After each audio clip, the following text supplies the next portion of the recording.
Okay. When does that start? It was Tuesday, right? No? You and the girls out? You made a new friend that night, huh? Who did we? Oh, that's right. Oh, that's right. You didn't even remember. No, I don't remember anything. That lovely woman that we met at. Yeah. Is she coming tonight? Yeah, I think she's coming. I offered her to take a seat. I said, have a seat. She graciously. That's right. No, it was very kind. Yeah, to ask her to. Yeah. Right. Is she coming tonight? This is all on delay. I offered her to take a seat. Turn that off, and we'll turn that off. Move this over here.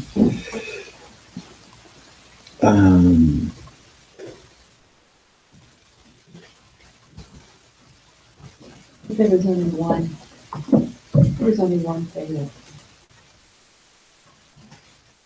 why she thought it could have been anyway. Got that extreme level of jade going on. No, that I had to look in my face like, oh, she heard all this before. That's, I mean, if you're the most jaded looking one out of the nice guy song, then you're really fucking jaded. Hmm. I always wondered, Chuck, when you're looking around at people, and you're thinking like, what are they thinking? Do I look like oh God, here he goes again. Do I No. look like that? Yeah. No, if I were concerned with that, it'd be, you know. Time to pack it up. Yeah, that's right. You can't be concerned with what people are thinking. I'm not concerned. Ryan always gets Or dare to even notice. Ryan always gets on my case like I roll my eyes. Yeah. Mm-hmm. Epic eye rolls. That one with Kirsten, that was super funny. Which is that?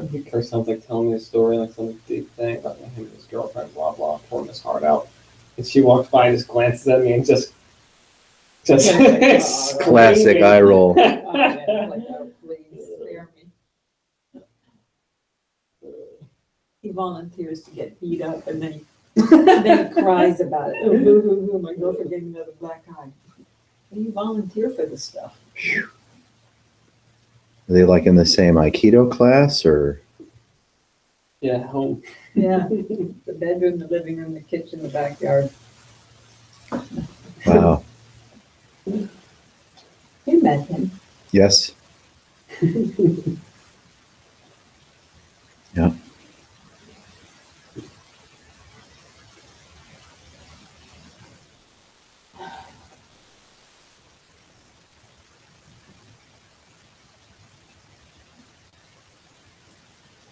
So is the microphone on? Yes. There's 10,000 people watching. Minus There were two. 9,999. There were two. Now there's one. Yeah, no wonder. But that's okay. We're here for the one. It's all one. It's all one, man. Love is patient, love is kind. And we are all about love. We are.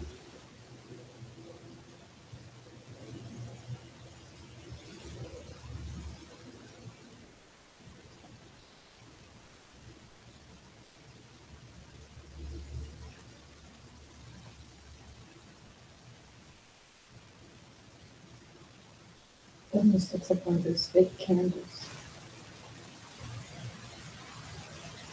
Understand what that is? Good thing you bought a real one. Yeah. No, I want to put the other one, because I don't want that little one. Sorry, Jeff. I think we need to retire that one. It's beyond repair. Sure.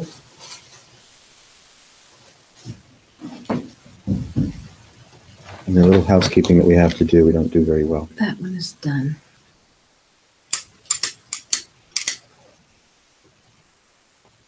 So you keep that in your purse, What, candle?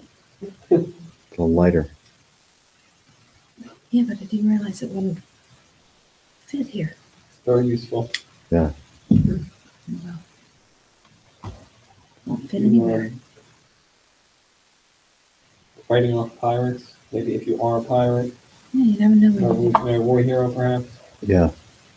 Yeah, that's kind of that's a musket pistol. See, if you cut the wax out, Right. and I left, I don't.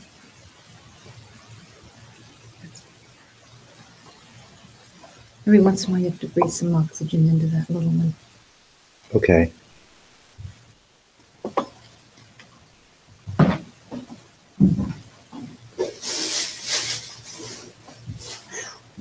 I wish you paid that much attention to me when I was a little kid. Huh. I did. Yeah. I wish you didn't pay that much attention. Yeah, whatever you did, I wish it was something other than that. Oh man. Make up your mind.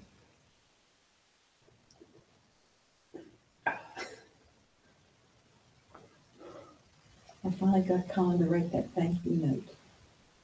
Two. The woman that sent all those pictures. Carol. Carol. Okay.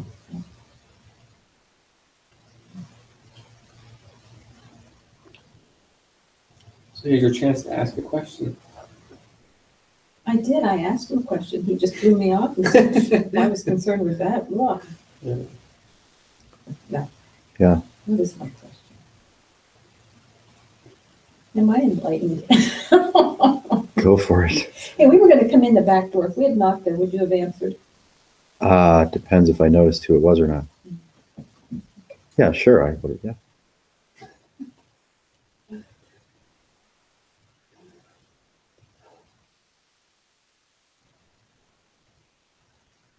I want to know how dark it really was at the eclipse.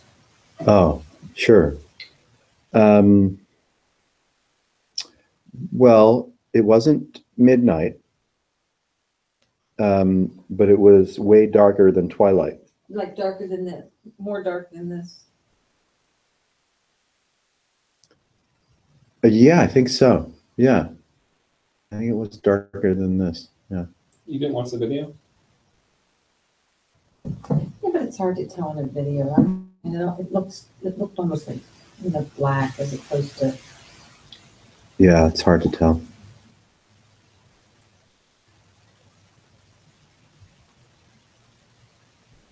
Because at 80%, you'd think you'd have some noticeable, No. but nothing. It's just. Yeah, I know the sun is. By us, no, it was different. Yeah. It looked weird out. You noticed it. Oh yeah, the light. Yeah, it was different. Uh-huh. Good. It was literally like, you know, you're in a room and there's sort of like light shining through the door at an angle. It's like the whole room's not lit up. Yeah. It just looked, yeah, it was real weird. Yeah, that's right. There were some noticeable effects when it was.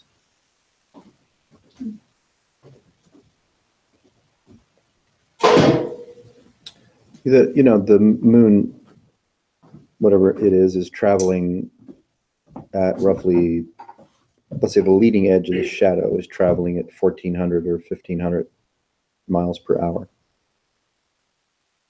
So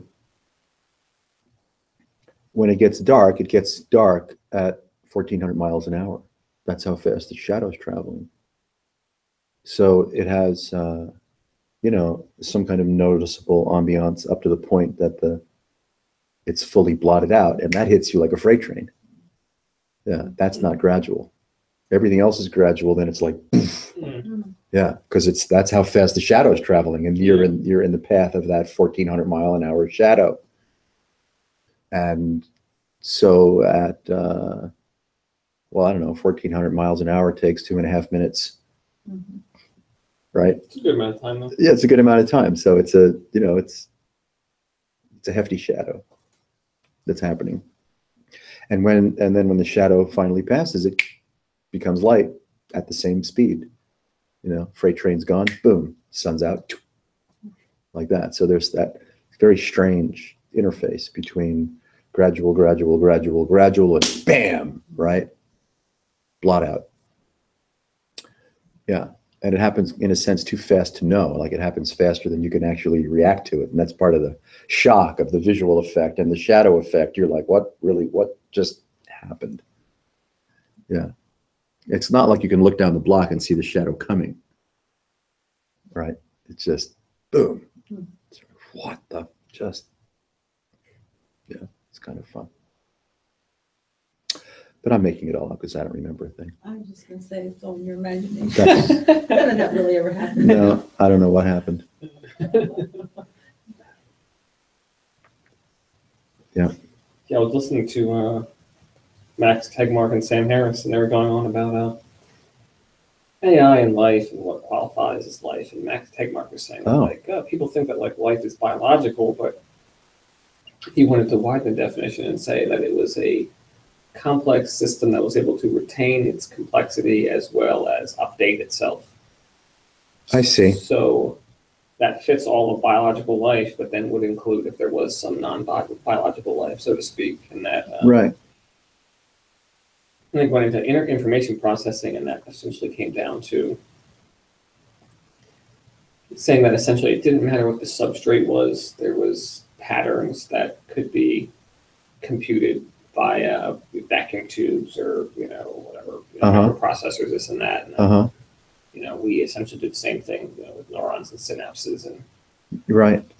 how that they laid it out pretty clearly. It was like what you are is similar to like just a pattern in like occurring on top of some substrate, and all of your atoms get changed out, and all the water in your body molecules all get changed out, but whatever the units that you feel is just a sort of repeating pattern that isn't actually objectified even in terms of like material objectivity. And I thought that seemed like pretty powerful and slightly disturbing. That's right. If it's disturbing, there's something to it. Yeah.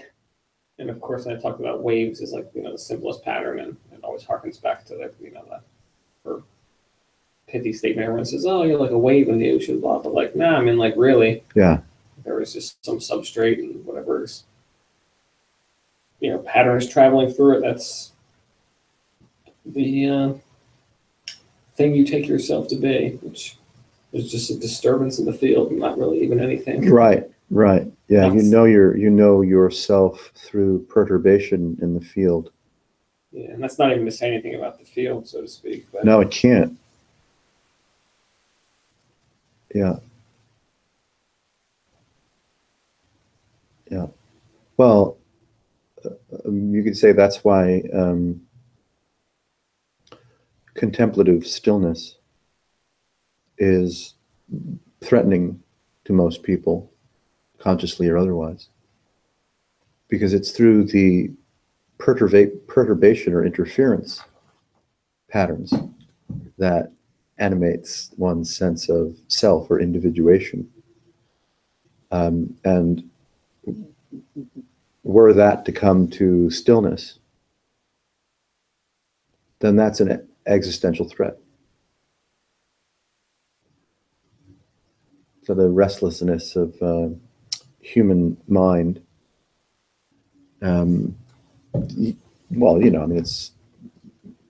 it's like an addiction. That's the original sin, or the principal substance abuse, is the addiction to variability, interference, which is then felt as existential prowess. And nobody wants their existential prowess to be compromised.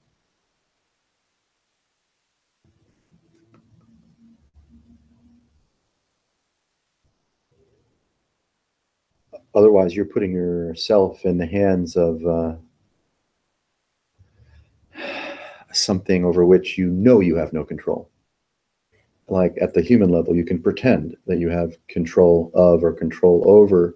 So there's that existential safety net. But when this other thing comes rolling into town, pretend that you have any control over it.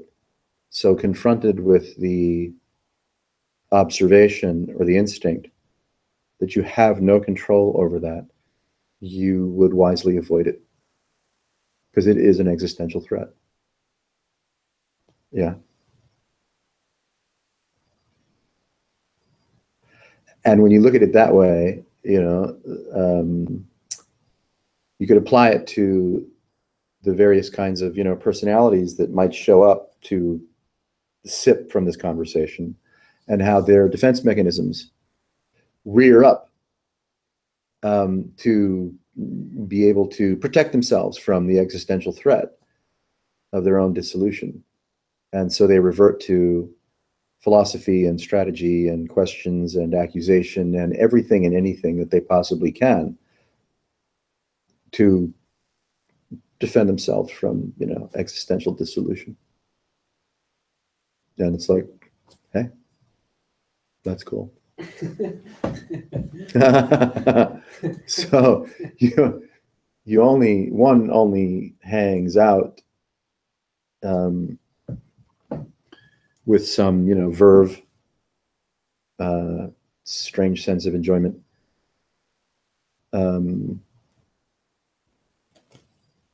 when there's a curious thirst for existential dissolution, and one is willing to take the risk to see what that's like. It's a relief. I mean, Yes. you know, instead of being a threat, Yes. it could just be a relief. Yep. Yes. Again, that, you know, that all depends on your,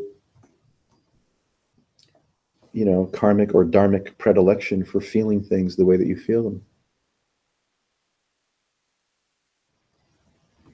And over which neither you nor anyone else has any say or control or choice, really.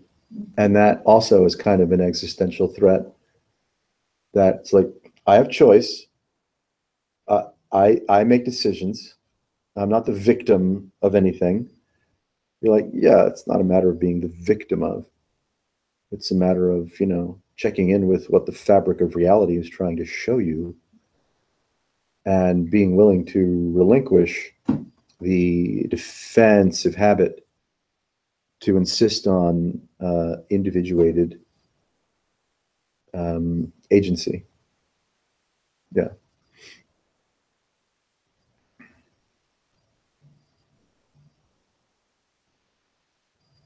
For some relatively fewer people, you know, that texture, that instinct is suitable and nourishing. But to most people, it's not. So they, you know, either bury themselves in the imagination of their own life with satisfactory or unsatisfactory results coming and going as they do. Or they might get involved in, you know, one of a million forms of religiosity or spirituality as entertainment and or accoutrements to the imagination of one's life, or as a vehicle of some kind to get from the imagination of here to the imagination of there. Perhaps that's why some people get drawn into cults. Well, sure, yeah. Well, you know, I mean, the Republican Party, the Democratic Party, the Green Party, you know, Jim Jones. Talking about really, yes, Mike. What we, you know, hardcore cults. Well, you know, dangerous. Wait a minute, never mind. You see what I mean? That's not good. Yeah, no matter how you qualify it, conformist reality is the cult. All of a sudden stopped talking. You're like, wait a it's second. all of it. That's right. It is all of it. Yeah. Yeah. It's all of it. That's like, this is, if you think about this or just contemplate a little bit about nothing, it's such a relief, a breath of fresh air. Mm-hmm. Yes, Who wouldn't want to just come and, you must be able to pass through the membrane of threat to self, the tumult and the, karmic congestion. You have to pass through that voluntarily or usually not, so that you can smell how sweet the air is on the other side of the turbulence.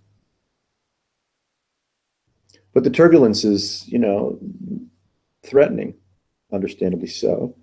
And so, not that it's a justification for anything, but it appears that most people shy away from or defend themselves against existential turbulence so that they can pass through that membrane of hysteria, which is the cult of conformist reality. Yes. And wake the fuck up.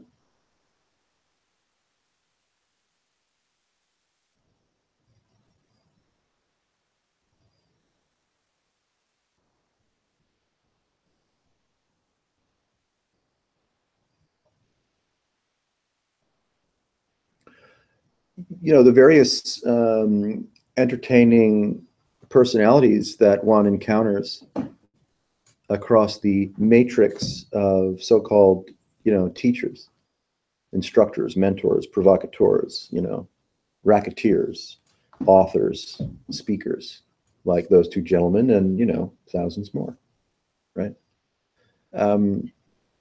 It starts to make it appear as if their branch of physics, branch of philosophy, branch of spirituality, whether it's Dzogchen, Taoism, Vipassana, yogic samadhis, actually have something to say about the nature of reality. And in one respect, they do, because they're, demonstrative forms of entertainment, and experiential verification. But in the other respect, they don't have anything to say about reality, because they're just perturbations in the field. They're just interference patterns that, by virtue of appearing the way that they do, can look like, there's something there. There's nothing there. That's why it could be very difficult for someone that's, dedicated, let's say, to the path of liberation, that has been studying one form of arcane Dzogchen, ritualistic Dzogchen, which is unfortunate, because Dzogchen should never become ritualized, because its pointer is instantaneous. But all too often in Buddhist and other cultures, even paths of insight that are traditionally been taught and transmitted as spontaneous revelation become ritualized. And so then one becomes locked into the frames of reference that have been postulated by the ritualizing of the so-called teaching, and you dare not leave the familiarity and the comfort zone of that boundary field to become a zero. It's like the hard to break insistence on you, one, as an experiencer, remaining sufficiently whole to interpret what this is, or what's occurring. And no, that has to go. And it's not easy, even if we're open or available to it. It's not necessarily easy to navigate from the imagination of here to this, kind of grace of letting go. But even letting go is too egotistically tainted. There's no letting go. It's a dead end. Well, yeah, anything that is noticeable by the likes of you as a familiar pattern of the timbre and texture of experiencing is false. So it's present in that there's reverberatingly, scintillatingly, whatever there is that makes you feel and think the way that you think that you're thinking and feeling. So yeah, there's that, but it's not anything. And the assignment of meaning or durability or final understanding or samadhi or enlightenment or whatever, that's all imaginary. It's like a dog chasing its tail. You just can't quite. It's chasing its tail.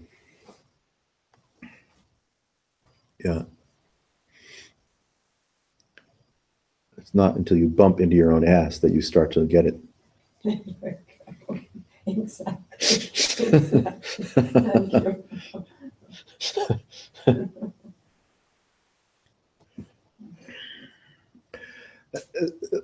So it's a fair and vital question. What to do? Karl Renz is very, very, very funny. What to do? Because here you are. Here one is, resounding with sensuality and corporeality and sensation and imagination and language and projection, assertion, curiosity, right? And that's not even half of it. So here you are. There's a profound, right, vitality. And what do we, what does one do, if anything, with this? And very disconcerting, though, again, can have a sweet aroma once you pass through the turbulence. Well, do nothing with it. Do nothing with or about yourself.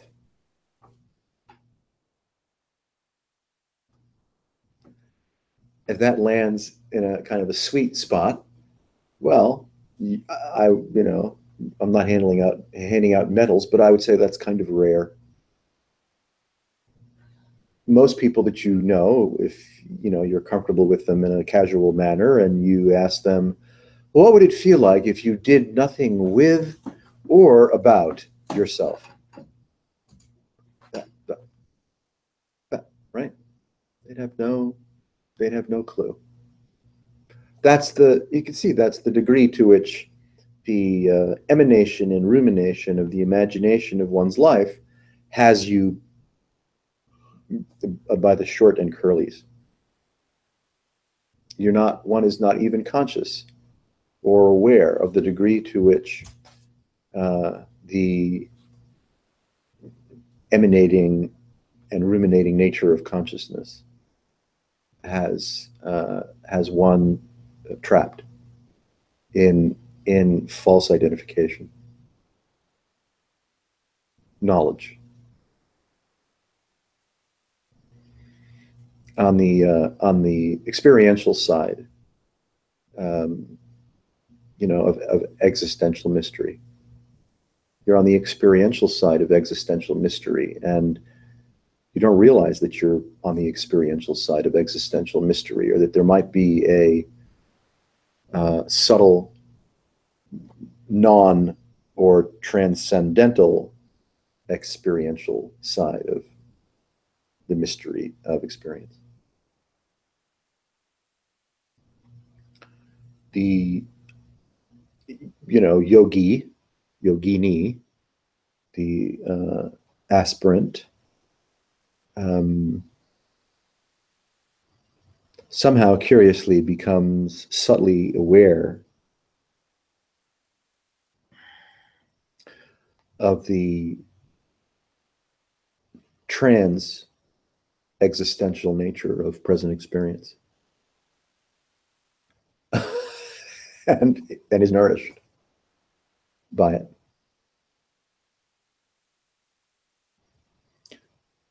And metaphorically speaking, you could say that being nourished by the transcendental or trans-experiential nature is, sipping from the fountain of realization.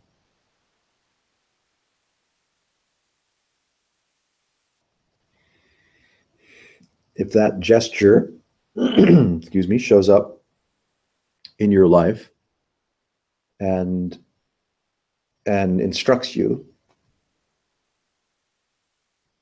by virtue of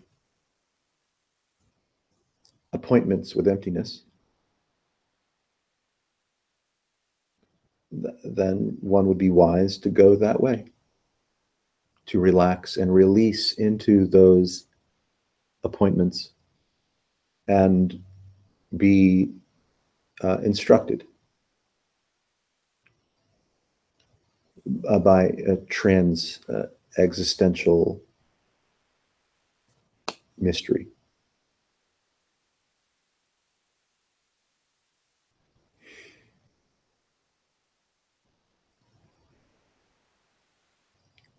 There's no authority there.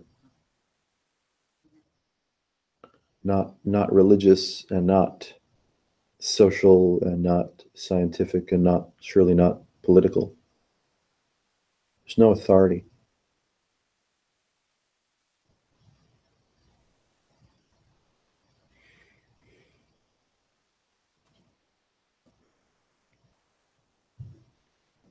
Even those kinds of personas that are boisterously,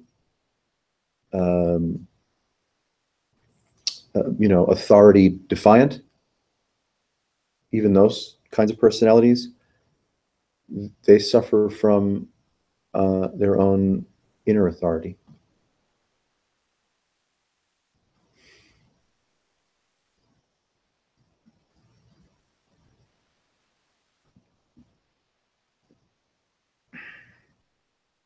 The lingering and tenacious inner authority drives humans crazy. You would almost have to. Hi.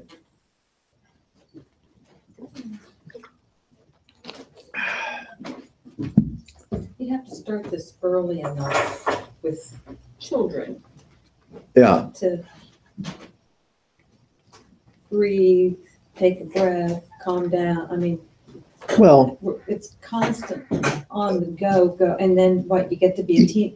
It's too, you can't. I mean, maybe some kids, learn yoga or meditation or certain rituals. I mean, if you can indoctrinate children into Christianity, into Judaism, into Islam, into, being suicide bombers at a young age, machete hackers.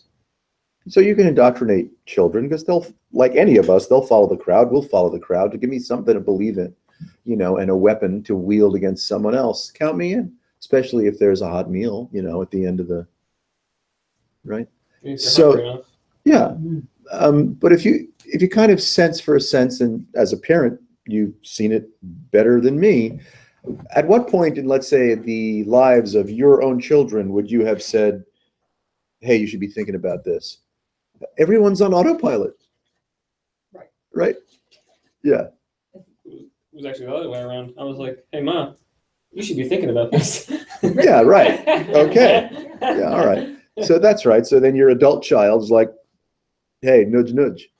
I mean, as infants, what are you going to do? As, preschoolers, as primary school, junior high school, college? When do you ever have your children's attention long enough to say, hey, you should wake the fuck up? When they are, running at breakneck speed into conformist reality with a nonstop hormonal hunger, right? Yeah, there's just no time. Unless they're in the hole. Well, okay. And that doesn't mean that, you know, you can't have a handful of indigos that are kind of like angelic when they're, you know, 12 or 8 and paint magical paintings and, you know, read Deepak Chopra. I don't fucking know. They'd have really thought I flipped my lid. Back then. Yeah. Boy, what a- I mean, if the culture at large, if the insanity, if the existential cult of the culture at large were infused with a higher concentration of liberated understanding, it would be a different culture. And so the children would be naturally be influenced by a different culture. I mean, this little preschool prior to that, for some number of years, was a Waldorf school, right? And so the Waldorf education is a deliberate, systematic, in some cases, perhaps a little bit heavy-handed, attempt to configure children in a more, right, sustainable, higher vibrational manner. I don't know if it works. If you meet a handful of adult humans that went through a long education span of Waldorf influence, they're just as sick and crazed as everybody else. They just may even be a little more dissociative, you know, and they like pastels. It doesn't work. It doesn't fucking work. There's a bunch of people that went to Krishnamurti schools all over the world, you know, junior high school, or whatever, and they got a very, in a sense, progressive, non-competitive education to the extent that they could be free from the influences of the cult of conformist reality. That didn't work either. Social well, it's a natural one, and social engineering is like good luck. Yeah. A fun little story from our acupuncturist who had a child not long ago, who's now, I guess, 9 months old. So for the first several months that the child was breastfeeding, the child remained just an easygoing ball of angelic presence, you know, a total samadhi. The story, as she said, was, I'll paraphrase, within minutes of eating solid food, bam, little boy, noticing things, interfacing with things, insisting on things. The child woke up to the world. The world woke up in the child. And it was no longer an angelic breastfeeding presence. It was now a person, and an insatiable one. What's this? What's that? What's this? What's that? Right? So the lights of interactivity with this highly pixelated mirage got turned on like that within moments of having sweet potatoes. Curious. And we think we can socially engineer, right, something, or would like to think that we could create an enlightened society. We're trying to. That's why men like boobs so much. That's right. That they want to try to get back. Yeah. Please, I know we've only just met, but I really, really want to get back. Okay. Oh no, we're back to Game of Thrones. What was that? Kids. Oh god. Yeah. That was weird. The From the veil. veil. Yeah.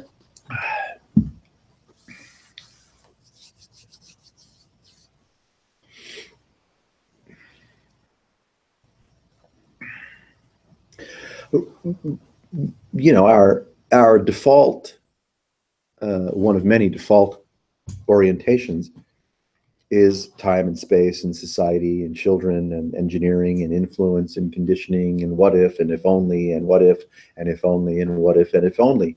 And we run these tapes, you know, without pause, without hesitation, within our own minds.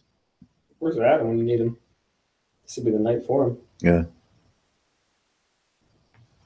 I'll fly him in.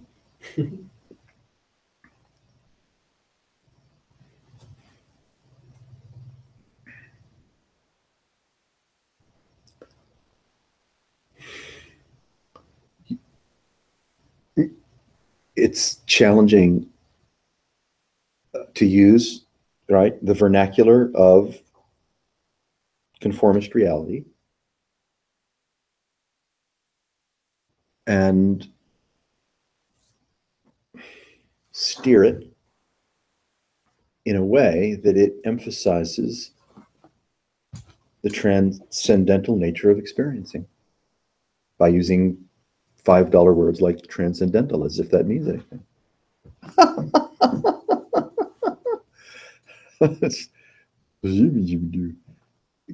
One's so-called actual experience, not contrived or interpreted or projected experience, is what exactly?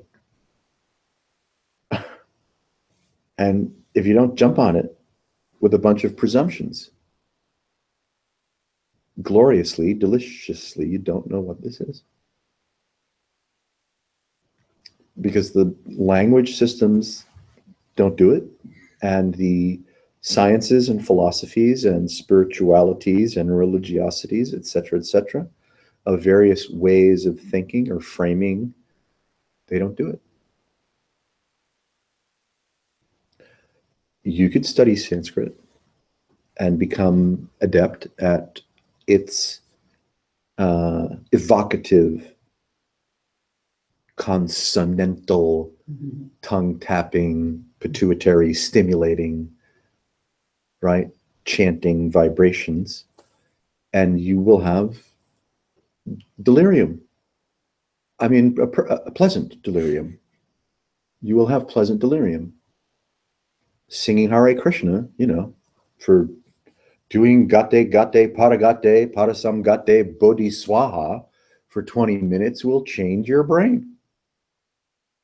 You will have delirium or relaxation or whatever you have. You ever been down to the Zen Center in Philly? I don't think so. Huh. Is it any good? I mean, I don't know. I've been there a few times. Facing a wall? No, I'm just in the circle sitting. I just wanted to talk to the teacher there. That's all. Did you have a chance to? Yeah, I got a little like 5-minute session. Sweet. Yeah. How'd that go? Oh, well, wow, yeah, I just had, I guess the first, like, sort of awakening or taste I'd had, and it just was like, so this happened, and it seems like that's pretty much it. And she was like, yeah, that's true, but then also, she had referenced, like, Indra's Web, and tried to sort of pull me back down. It was like, things that are connected and, like, you know, are sort of, I don't know, happening in whatever way, in whatever limited fashion they are. And it just reminded me of the, Gate. Yeah. That's bigger. Yeah. Big into that one. Sure. Yeah, that would make sense. There was a nice old lady there who ran the show. And I forget what her name was or what her credentials were, but Nothing like a nice old lady. yeah.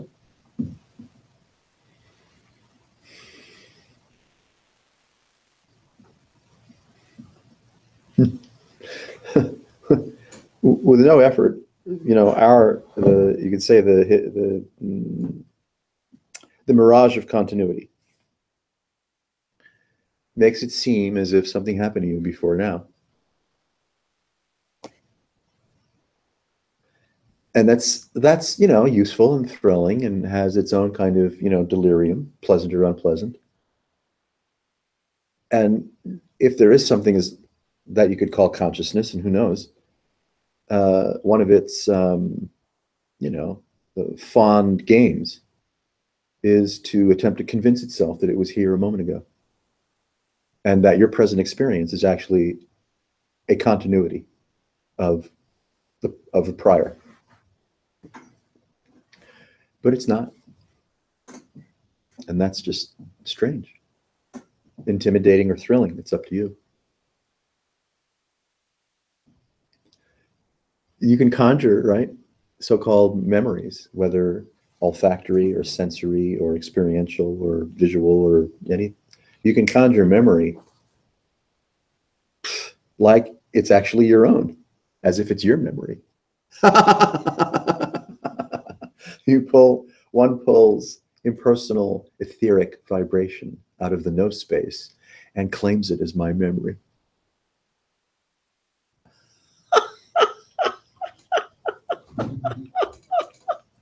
And then when you're like, of course I existed prior to now. I remember shit. No, it's just etheric potentiates that are, falling out of solution. And then they're claimed as my memory. And so it's like, for sure, I existed prior to now. I can prove that a million ways from Sunday. But you can't really. You can't really, really, really prove that you were here a moment ago, or that something actually occurred to you before whatever this is. And interestingly enough, whether what I'm suggesting is true or untrue, and it needn't be either, how does it make you, right? How does it land in you?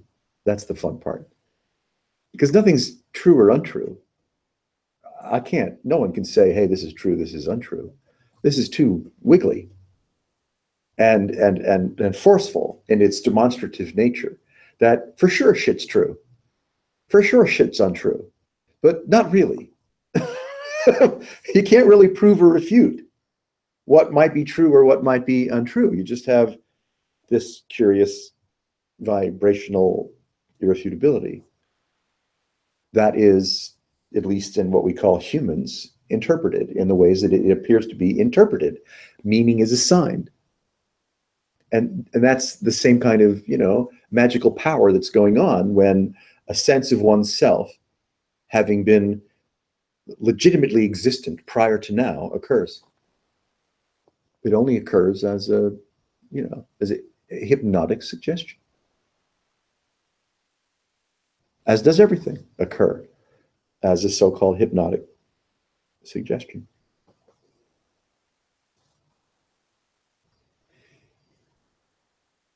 It occurs as a hypnotic suggestion when you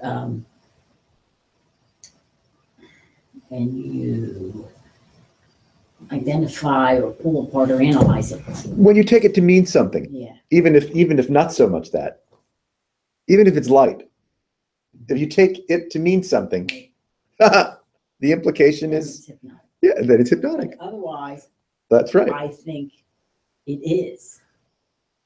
It's so I don't know if it's context or content or whatever. Yeah, I'm always tripped up by those words. me too. So let's say there is no context. Mm-hmm. So then it can be, Mm-hmm. but there's no context. So, Yeah.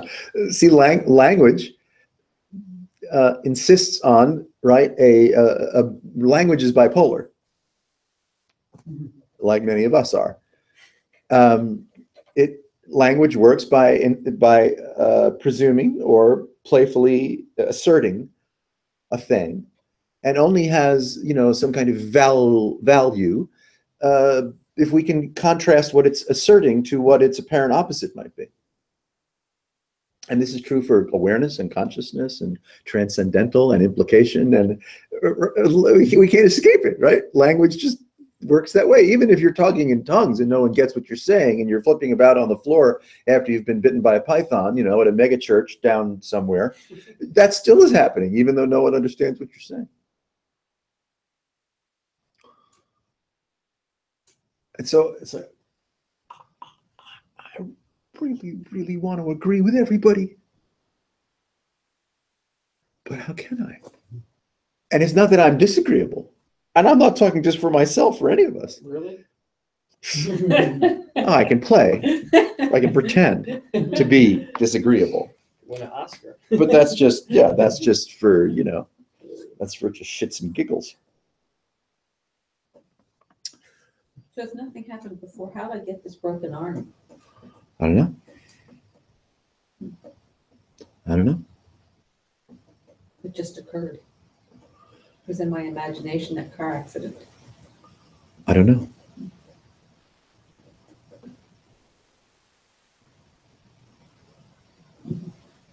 The broken arm doesn't exist. Don't listen She to can anything I have shush to you. say. That Really? doesn't happen. She has the right. Well, look at it this way, like the impulse that appeared as a thought and then a spoken gesture of how did I get this broken arm came from where exactly? You don't know. The neurons in my brain, and my brain is wired. That's a that you very can't- that's you a can't very just clever stop them. explanation for saying I don't know. Take a look at the brain, slice it up. It's ongoing. It goes It's nothing on but- and on all the time. All right. So if for now, if you feel confident that that is the reason why a thought occurred as a reminiscence of a broken arm, then okay, blame it on the bossa nova. Blame it on your neurons.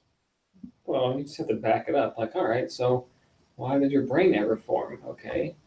Why did the first human ever form? Why did the first cell? Why is there anything here?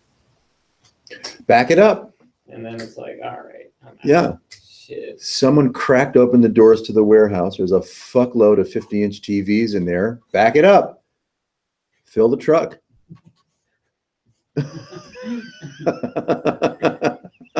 You see, at some, not that it's a point, but it's some curious fork in the road, cul-de-sac, milestone, or non-existent place. One has to place confidence in something being somehow accountable or responsible for something else. And there is no something, nor is there something else.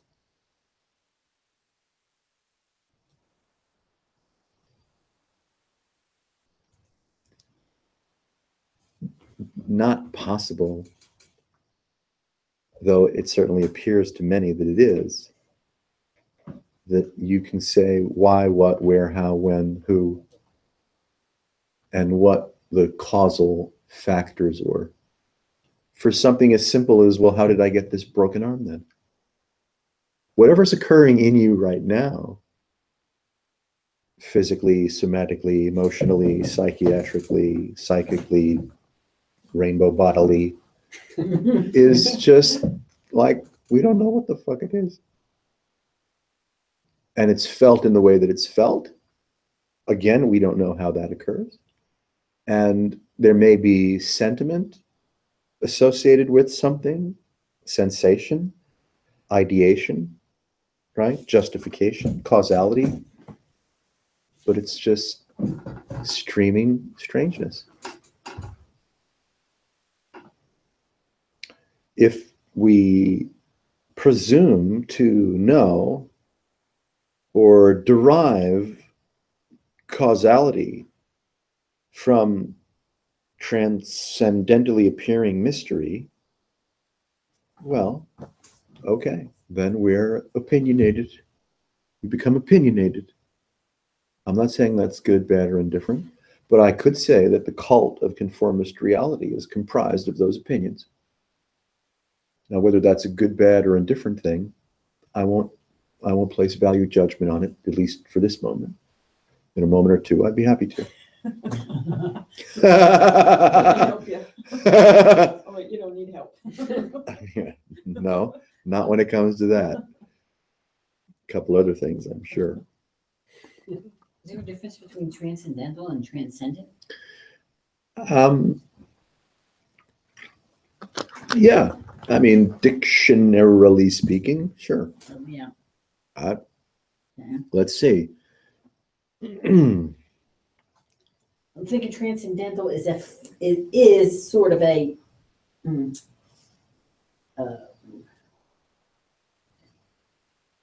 way of thinking. It's sort of an opinion or a philosophy about things. You know, Well, is it? well, sure. I mean, if we suggest that present experience is transcendental, Yeah. What does that mean? then yeah, what does it mean? But if you were to say it's transcendent, I'd be down with that. But I don't know what you mean by transcendental. Okay, I don't either. Okay. I mean, just I like the way it rings. Alrighty then. I mean, we could look it up, you know, like, oh, transcendental implies that, and transcendent Yeah. might imply the same thing or nuanced a little differently. But even the words that you're going to find to describe the implication of transcendental as contrasted with transcendent themselves are going to be transcendentally appearing and have their own implications. So, right, you can't really turn to the dictionary because dictionaries are Bibles. They are. The dictionary is actually a philosophy text. Mhm. Really big one. Yeah, a big Impressive. self-loquacious, self-pointing, cyclical philosophy text. Look up the word truth and then look up every word that is associated with truth. Or another fun one is, you know, the absolute, or look up any kind of fun word that has a, you know, a big spiritual implication, and you'll see that the dictionary is just a philosophy tome, because it just keeps referring back to itself, back and forth to itself, back and forth to itself, back and forth to itself, and it leaves you like David Chalmers is left with the big question, right? The impossible question, which is, what the fuck is consciousness? And whether, hearkening back to the earlier conversation between the two titans of, you know, philosophy, we'd like to expand the so-called definition of consciousness or life to include, right, non-biologic systems that are capable of parsing data, right, information, in a non-looping manner. Yeah. So that there's the implication of non-looping means that there's novelty, right? Novelty has come into the system. Yeah. So an AI device, whether it's in a you know, super cooled environment, or whether it's been given appendages and the chance to move about and or communicate, if novelty exists in that system, then you could, for fun, expand the definition of life or alive to include that system. Yeah. Otherwise, if it's iterative, right, and never leaves the boundary field of its own programmable loops, well, it's robotic, right? It doesn't have novelty. Yeah. And humans, as we can, you know, tell. Still would be pretty novel, the first one. Oh. Just to use the play on Well, words. sure. Yeah. Right. Right. But yeah, they did talk about, you know, if it would be conscious or not, and Yes. how basically all meaning, so to speak, would evaporate from the universe if there was no conscious entities. It would be a void, you know. No way to say. I mean, it's a fun question, but you know, jury's out. That's like let's think about that one. What is it? Yeah. Right. I mean, you know, humans we're fascinating to each other. Novelty could be a synonym with being, you know, alive, conscious, animate, unpredictable, dangerous, right? Loving, ecstatic. Yeah. You know, so we're like, oh God, I'm a fucking novel system. Right. So we're either fond of each other or not fond of each other, as one novelty system interfaces with another novelty system that appears to be, right, independently existent. And yet the whole, right, ball of phenomenality or creation is, let's say, meta novel, and then expresses itself, right, at iterations or phase shifting novelty at any level of cycling that you can perceive. A photon is a level of cycling. An electron is a level of cycling. A molecule is a certain kind of cycling. Solid matter, composed of da-da-da-da-da-da-das, is cycling, right? A loving embrace is a form of cycling, right? So no matter where perception is operating, whether religious, spiritual, scientific, political, you name it, what we're playing around with are, right, multiple undulating levels of, call it, cyclic vibration that are occurring in a mad spectrum that has no limitation.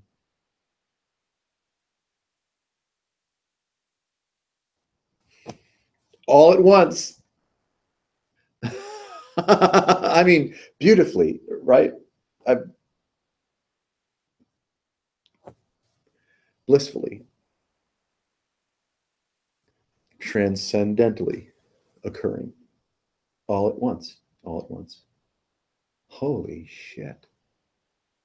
And we could say the capacity of novelty or the capacity of intelligence, thankfully, wondrously, capable of surfing the entire bandwidth of experiencing, of phenomenality, of vibration, all at once. And holy shit. And if that intelligence is non-parsing, meaning non-specific, right, non-accusatory, non-acquisitive,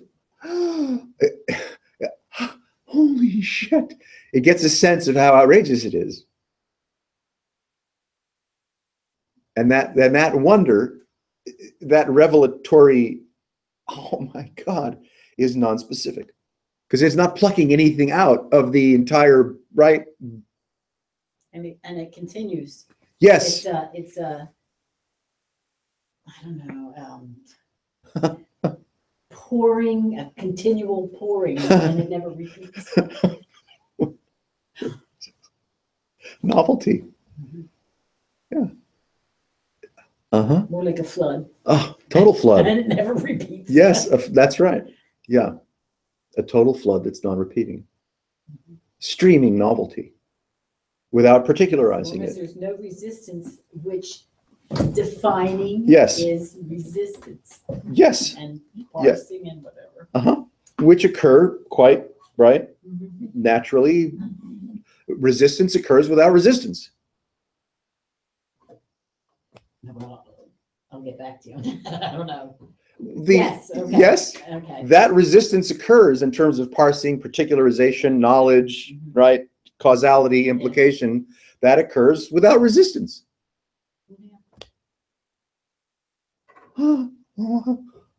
Yeah.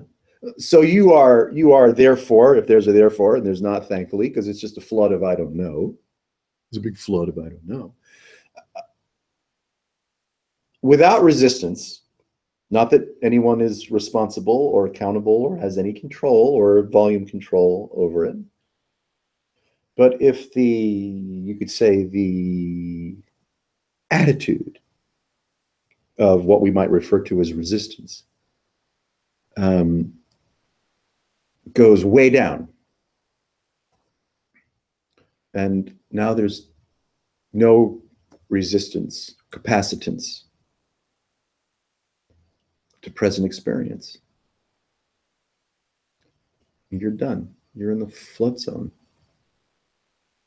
And though there might be lifeboats passing by, you're not asking to be saved.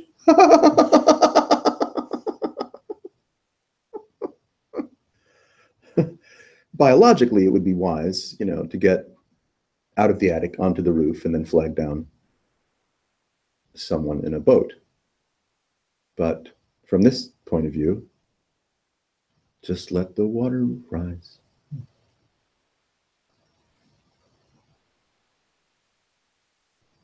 My mind is latching on to let's say, the picture. Uh-huh. So I don't know where this is going to go. But That makes three of us.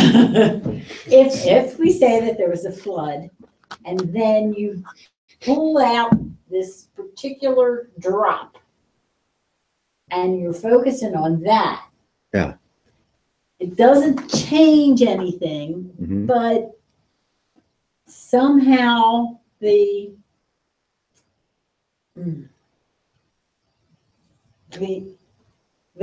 I guess you're adding content.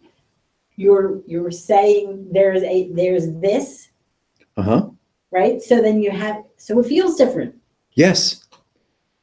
Like, well, right? Streaming or flooding novelty feels different from so-called moment to moment. And you can't actually find a boundary condition between how it feels now and how it feels now and how it feels now and how it feels now and how it feels now. You can't. There's no stop start.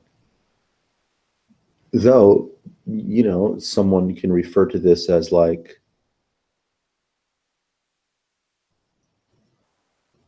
I don't really quite get it myself, but, you know, I've heard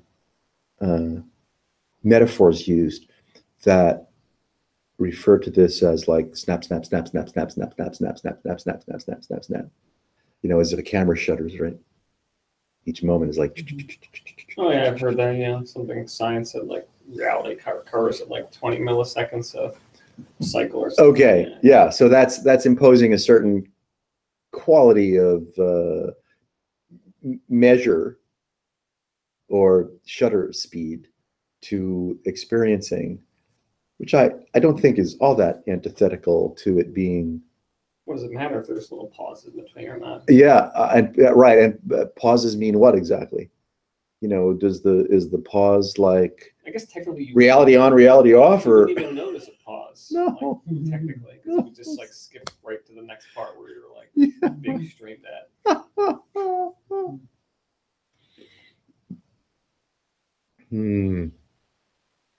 But the pause would be included in the whole. It would have to be, yeah. So I don't think you could necessarily, it wouldn't be a pause, which is what we run into constantly. Well, It is and it isn't. Both times, it's both, right? to go back to computation and artificial intelligence, they Yes. described it as we will up computational speed.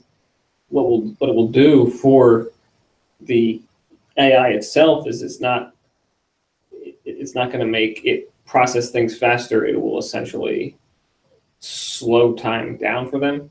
Right. Like it's not like you can't like make like they said like they couldn't like make like it's like the speed of reality changes essentially that's Mhm. coming at you, and then like a Mhm. super fast AI like wouldn't be able to interact with humans because Different it would be time like, zone. you know, millennia would pass in an afternoon for them, and it's like, Yeah. you know, what do you do at that point? Wow, that's fun. Yeah, that'd be fun for two novel systems, what we are familiar with as human time frame, and a super computational AI appearing to occupy the same space.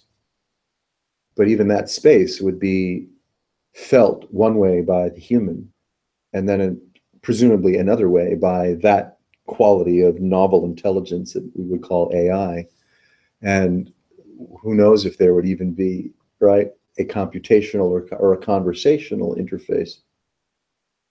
Yeah, and that's when you could say that's when the AI has become in a sense, self-conscious, self-novel, and is no longer dependent upon human, right, tinkering to set the tone of its time zone.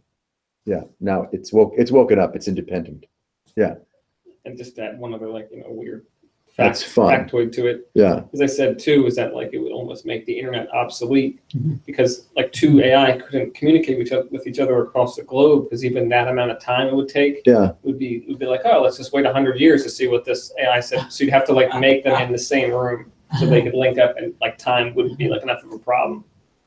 So it Huh. would still be like useful to have two machines interact. Oh.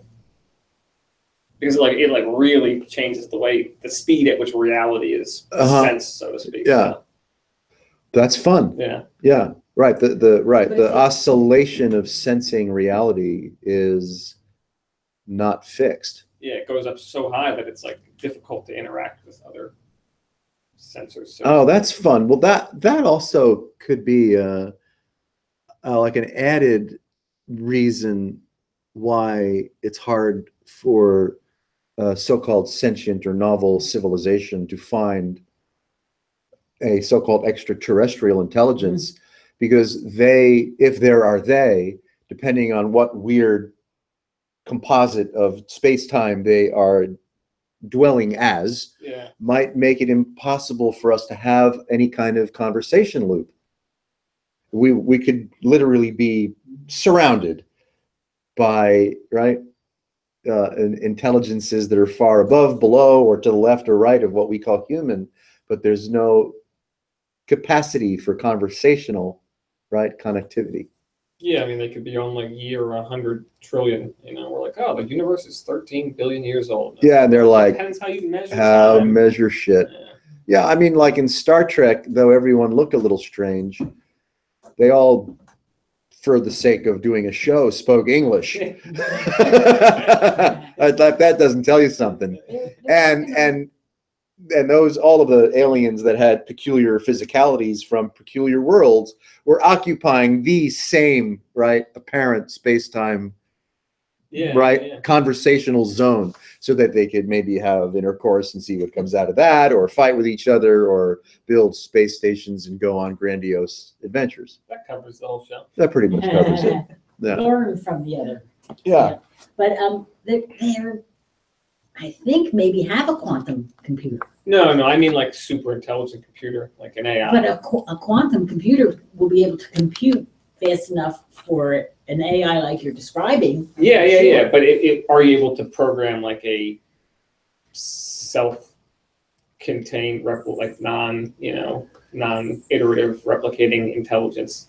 Probably, but we're just not there. We're not. Right. We're not there But I yet. think That's that what I'm quantum saying. computer is. If you give like an AI a quantum brain, it won't really be able to interact with us like meaningfully, you know. Yeah. Oh, But like, I'm 20,000 years old. Like I just met you today. I Like, was thinking about the two AIs. They could. well, if they were in the They same room could. again, Well, no, but if they had a quantum computer, they could communicate through. that's what I'm saying. Though is through that the- even this brings a whole nother point that's sort of irrelevant to it, but there's actually quantum degradation. So even like regular quantum computing won't work outside of like a small 20-mile like range as the Oh, technology is okay. now, because there's atomic breakdown. There's too much.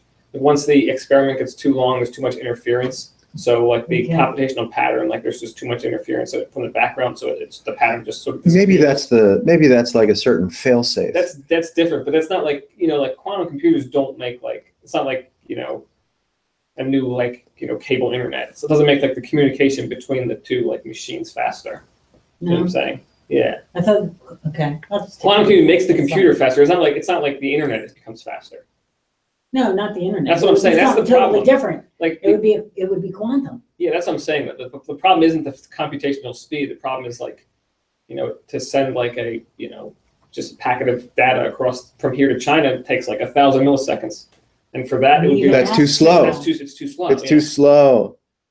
Like they would experience, they theorize that they would experience time at like a rate of dilation, which is just so. And it like- would be faster than a quantum computer? They describe it like if you knock like a coffee cup off the table and it's like all this time has passed before the coffee cup Yeah. hits the ground. So it's Okay. So much And fun. then- yeah, that's what I'm saying. Man. The- 4 out. the quantum computers make it even worse because the computer themselves starts going faster and then it's just like leaving Cat5 cables in the dust. And it's like Well, yeah, it's a Yeah. kind of in that respect, it's kind of an isolated consciousness. yeah, it would be like I guess if you're a million years old, then you have to wait like 100,000 years for a message. Like maybe Yeah, and that would suck, but like but who Yeah, knows? that's Yeah, I mean, not- well, if it's not reduced to the sensuality of so-called biological system, it's just fun to yeah. And if you didn't have try like, to imagine a different timestamp than the one that we are conditioned to have.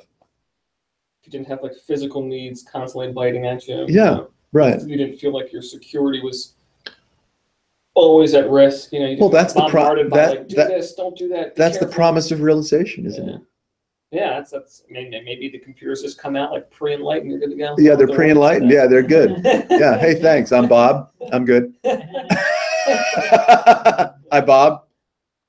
Hi. Yeah, I'm good. Can I get you anything? No, Yeah. no, I'm good. I'm good. Which is, if you walk up to Ramana Maharshi, you'd have the same conversation. Hi, I'm Ramana. Oh, hi, Ram. You need anything? No, I'm good.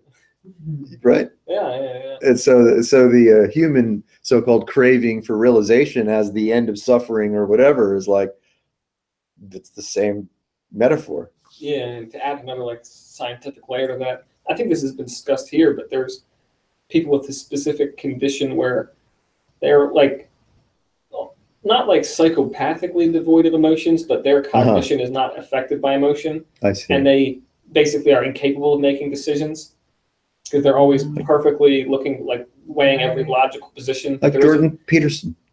Yeah. Well, they're not like, there isn't this emotional drive to like do this. Yeah. So you don't have like that light.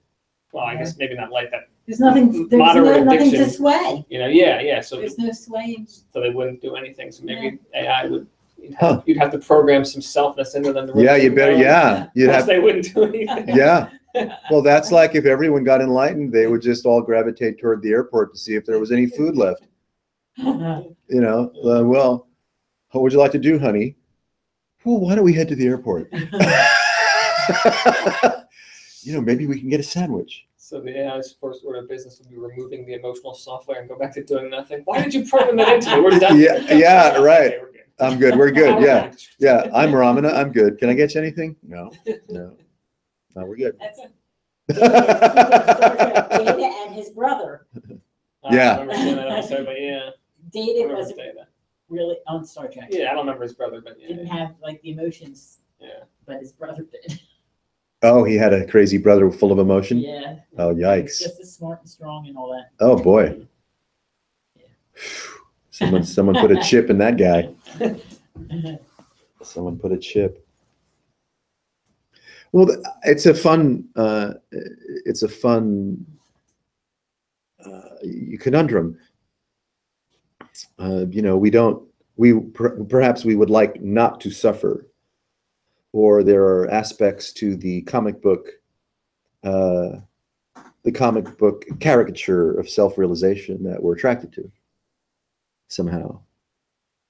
And then, in the back of our minds, we might wonder, well, at what cost? Right? Like the Borg doesn't really seem to be all that bad once you get over the initial shock of it, right? Right? Resistance is futile. We are the Borg. Resistance is futile. You're like, well, you're not taking me. And then you get assimilated, because someone sticks a Borg pipe up your ass, and before you know it, now you're you're the one Borg mind, and you've got equipment all showing up on what used to be your so-called, body. But you're not, you might not be suffering. Is that the realization that, see, most humans want a realization that can be enjoyed, that where the delightful novel nature of self-determinism and choice and et cetera, can be enjoyed in a sanguine, right, imperturbable condition, right? Yeah, and you're like, to be disturbed again. And that's fun because you want to, you wonder whether that's what one really wants, whatever your imagination of realization might be, and whether you can articulate it or not. There's something going on there, right? There's some kind of strange patterning or vector going on there, and we're not really sure what we've signed up for. If you could sign up, right? What would you sign up for? When you go to the Star Group, you think you're signing up for a thing. When you go to Pebble Hill, you think you're signing up for a thing. If you come to this fucking clown show, you think you might think you're signing up for a thing. What are we signing up for? And what's the takeaway? What's the deliverable? Right? Is it what? What is it? What's the deliverable that I should discover myself as without perturbation, right? Without what? Emotion? Novel but unmoving? Don't I want to still interact with the world, but have it be in a more, call it, gracious manner? I don't know. I don't know. And it's not that it stays still either, right? You know, the way that you think and feel about things as, let's say, new information comes into your system are going to naturally change. So thankfully, we're not as myopically one-pointed as the yoga teachers say we should be. Don't be one-pointed. Be multivalent. Why be one-pointed? Why presume that you are of a certain condition and that you'd be better off perhaps in some other? You're not actually in a condition Or you're at in all. both of them or simultaneously. that's right. Yeah, sure. And those two are oddly the same. There we go. Yeah, that's like, how could there be no condition at all, but there could be all these conditions at the same time? I don't know.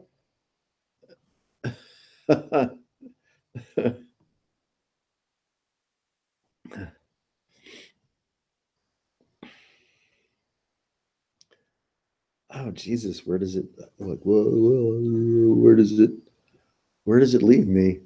Where does it leave one? What? I thought I wanted to become something, Something. but I don't know about that anymore. And I'm not really sure what to do now. Uh-oh, it's starting to sound like Stephen Hawking. Oh yeah.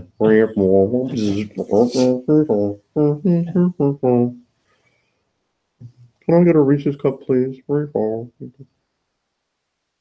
Yeah, they offered him like a improved robot voice. What'd he say? He's like, no, this is mine. This is mine. Yeah. Yeah. He's cool. Come on. Guy's cool. I don't know how he's lived so long. Incredible, right? You think that like sitting in that chair has got to be really bad for you, but his mind just won't give up, I guess, and his body's just along for the ride. Yeah, his mitochondria is just willing to consent to, a force of mind that is like, yeah, they're like, you're the most interesting guy in the room. We'll just, we'll keep you alive. Speaking back to enlightenment, right? Yes. Earlier.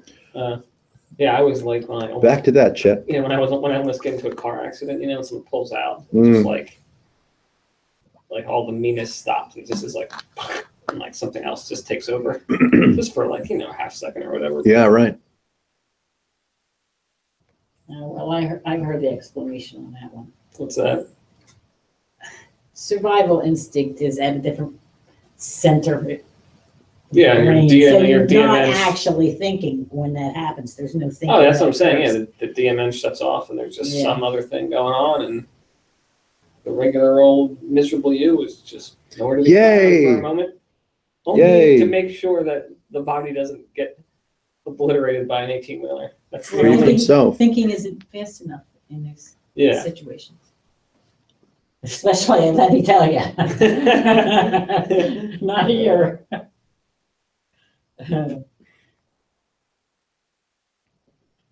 Yes, if that zone of functionality or interactivity is possible, and it's clear that I'm not doing it, that tells you something.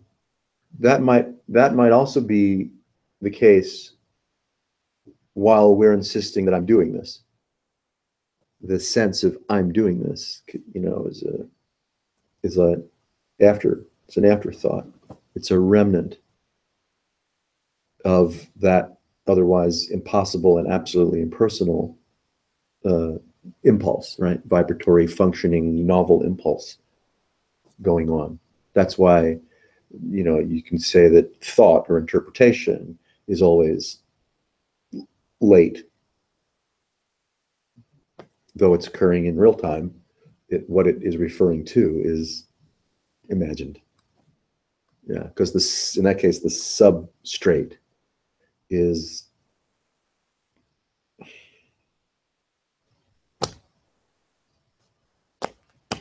you got nothing. Yeah. Though in one respect, then maybe this liberation puzzle is in an involuntary appreciation of the substrate that's not operating through language intervention, assertion, grasping, right? Explanation. It's not causal. Yeah. Mhm. Chilling in your own It's causal comforting to know because, nature. on your deathbed, you Oh, yeah. can just be having a good time, but Yeah. you don't have to do shit, Yeah. you know? Or while living. Right, Yeah. right, but I'm So-called. not concerned with the, Yeah. You're not so much concerned about now. You're just more interested about what's going to happen when you're dying. I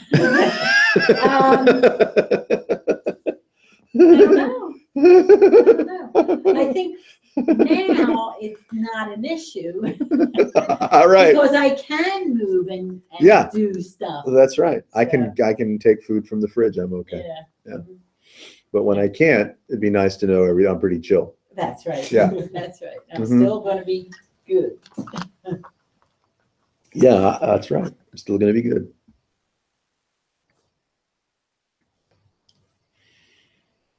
Hmm. Hmm. The, whatever appreciation, realization, understanding, who knows? As one's acausal substrate nature becomes more conversational with itself, well, then I don't know. Shit is shifting because now awareness, whatever it might be, instead of being hoodwinked by assertion, proclamation, and imagination, is now curiously fond of its own acausal nature and learns how to chill, rest, reside, right, in that view as that, which is this.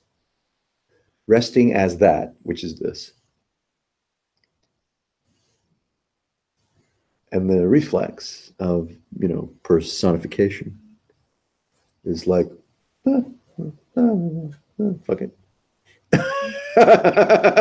where prior to that getting, just say more conversational, we have a lot of perhaps quarrel or discomfort with, right, the reflex of personification.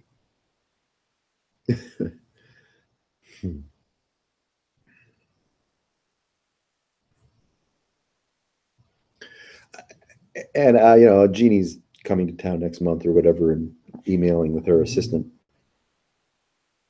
And you see, there's a portal where working with personification and the symptoms of personification is used as a thread or a handle to awaken to non or acausal, one's acausal nature.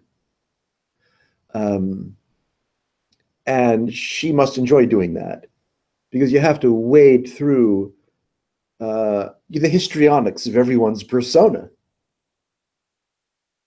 to try to slip in there, a chip or a virus of acausal revelation. I don't have what it takes to do that. I just don't have what it takes to do that. I don't have what it takes. Fuck. So what occurs is a fondness of my own. Is try to play around with the present demonstration of one's acausal nature and see if there can be some kind of hookup for that to like, wow, shit. Without having to go through the histrionics of navigating someone's personification. You run a spiritual charity house for the aversives. It's a spiritual charity house for the aversives because I'm an aversive. So what choice do I have? Yeah, it is. It's a charity house for aversives Do a great service to us misfits. because we're in trouble. I mean, out in the world, hating everybody and everything is like, it's fucking rough. So it's good to have a halfway house to go to, a recovery meeting. Love everybody. Yeah, this is a recovery meeting for aversives. We're in- Hi, my name is Jeff, and I'm aversive. Hi, Jeff. We, everyone kind of understands each other. So Emily will fit in well. Yeah, well, she does. When she pulls up a chair, she fits in well. Yeah, I hate everyone and everything. Pull up a chair. Yeah, we get it. We're so aversive, we don't even do the Lord's Prayer at the end of the meeting. Or the Pledge of Allegiance. We don't do the Pledge of Allegiance. We don't do the Lord's Prayer. Fuck you. Fuck this. Fuck me. I'm aversive. Candle check. No, I want to move it around. You're an artist. You can't help yourself. I know I can't. I'm aversive to these candles. Mm-hmm.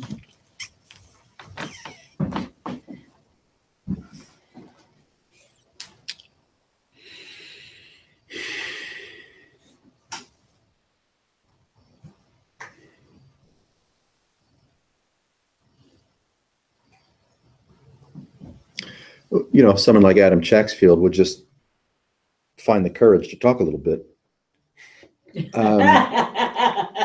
Then he might be able to set the tone for, the present appreciation of one's acausal nature.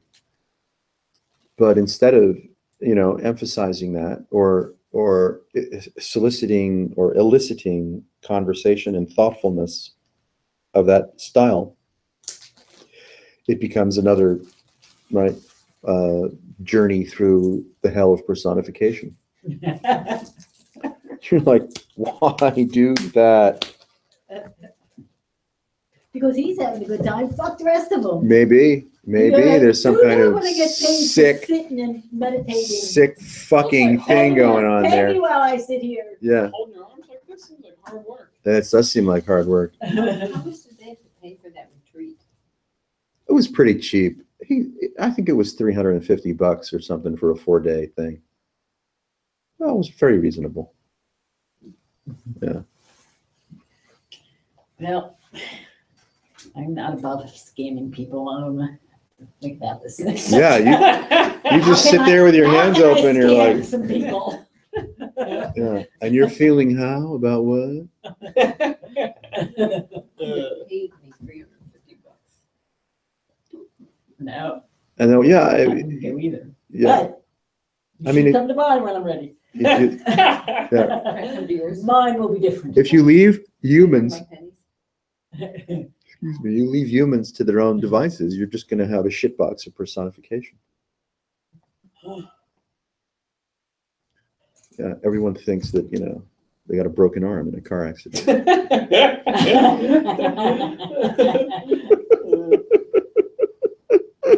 Gerber will bite you. Yeah, right. Beware the voracious gerbil. Bring the gerbil next week. You He's should in his car. you should have So seen when he least expects it. Okay, he's driving. Oh, Sorry. You should have seen the magical fire at Jeff's house the other night. You were there for that, right? Yeah, I can say probably as long as most, but yeah. The colored fire. I did see that, yeah. Yeah. Yeah, It was Beth, the blood of gerbil. she snuck in the chemical packets. Really, you had the chemicals you threw into the fire to get the colors. Yeah, they make some really wild colors. It's nice. Wow.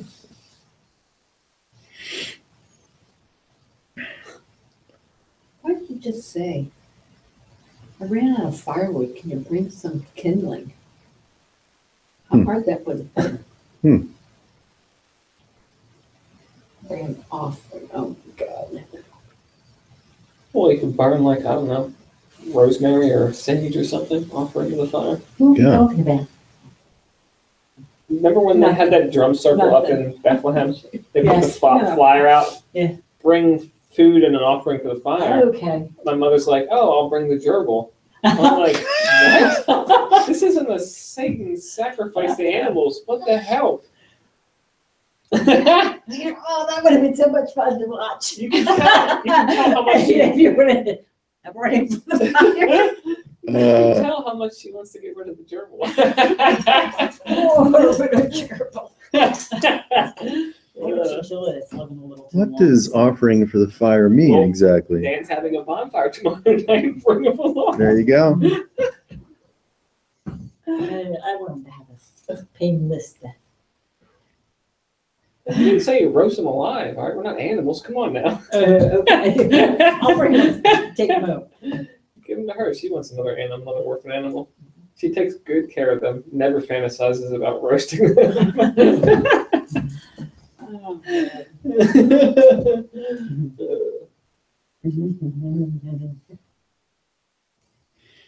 It's not as bad as this lady in class. They were discussing like speech class, and there was two people up there, an Asian woman and this white guy. And the word channel was split between like this border, right? And so it said like message up top, then channel, and something else like I don't know, inference or something. And the teacher said, all right, so we're going to talk about these two people. Let's give them names. And the one lady's like, they already have names, Chan and Nell. Oh. I thought it was like she was dying laughing, but I thought it was like Nelson. And someone else said Chan. I thought that was a little too on the head, so I didn't speak up, but yeah, she was mortified.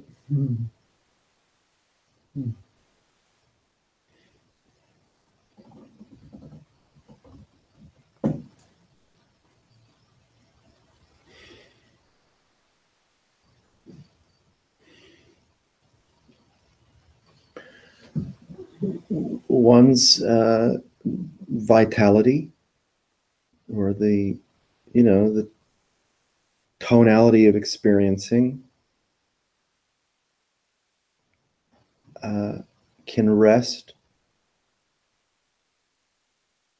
without particularizing.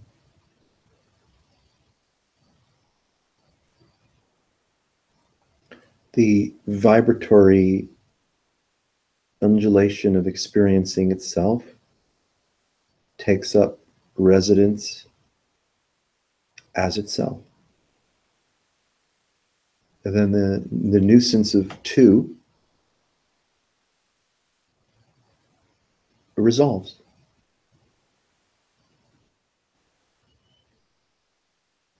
$18-wheeler coming right at you.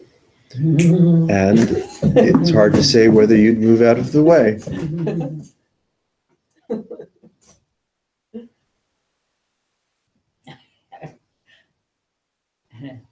People would be hearing screams. Even if it's not it. Self-absorption can have two different, maybe more than two, implications, right? In one vernacular, self-absorption, someone could be accused of self-absorption as a narcissistic egomaniac that has no sensitivity or consideration for the novelty of others, right? And the other implication or vernacular of self-absorption is, non-duality.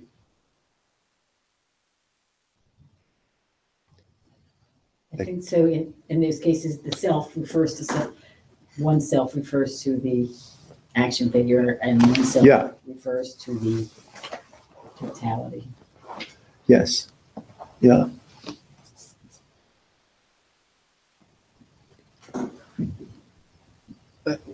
And that latter quality of self-absorption, non-particularization,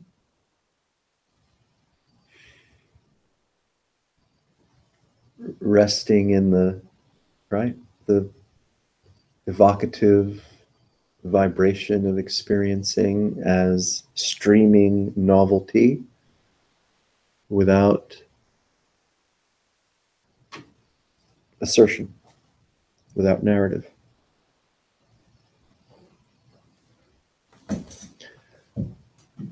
That may or may not be, pleasing or what one is after as concerns their hoped for destination of whatever self-realization might be for them. Guarantee it's going to be different. We know that. They'll Yeah. never get what they thought they were going to get. No, Never. because the anticipation of, let's say, realization as an experiential go-to or an experiential destination, it can't ever be satisfied. All right, what if we take, and this will still be in the realm of experience, but apparently Yeah. people say after the, whatever, we'll just use this word, the change in context affects the experience. So what if you had that, if I combine all the different, whatever awakenings I had into one experience where it's like thoughts are arising and just like sort of exploding, right? Yeah. And then there's just like radical inclusion. Yeah. And then you're like merged because there's an 18-wheeler coming at you. So there's no like congealed self sort of there and you're just like acting. Yeah. Like, the experience is just happening like that. How would that be for a picture of, That's cool. you know what I'm saying? You think that's like similar to Peter Brown's experience?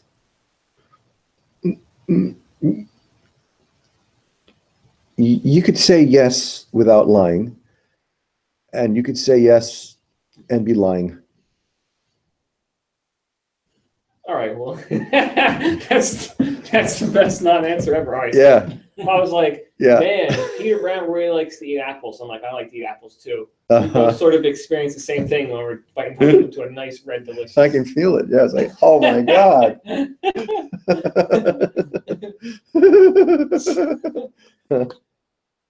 That was the best apple I had today.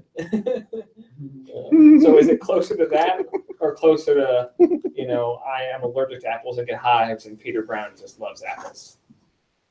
So which is it closer to?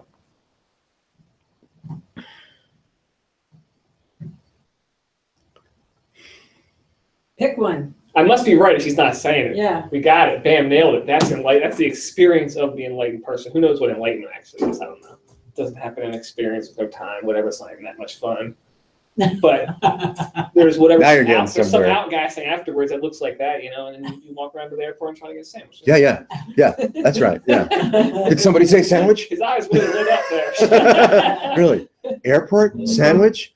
Oh, yeah. Let's go. That's how you test your guru. Walk in, let's go to the airport, get a sandwich. Huh? Yeah. Enlightened. All right. Good Yeah. luck. Really. Yeah. That's a simple litmus test. Master, airport sandwich? Uh-huh. You're my teacher. She says, no, I'm good. Yeah, really. I was like, damn it. AI. Must be He AI. must be really enlightened and doesn't even need a sandwich. Yeah. Whoa, that's a step Master, up. sandwich? I'm good. I'm not Yeah. worthy. He or she's not going to tell you. They just came from the airport. Yeah, that's a secret. That was a Little secret. does he know, Yeah. he had a sandwich. My master was really sanguine. No, he just came from the airport.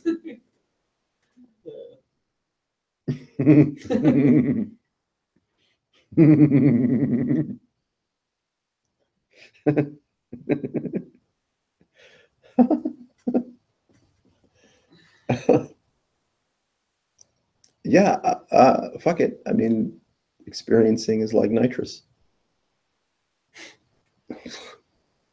It's like it's just a giddy fest.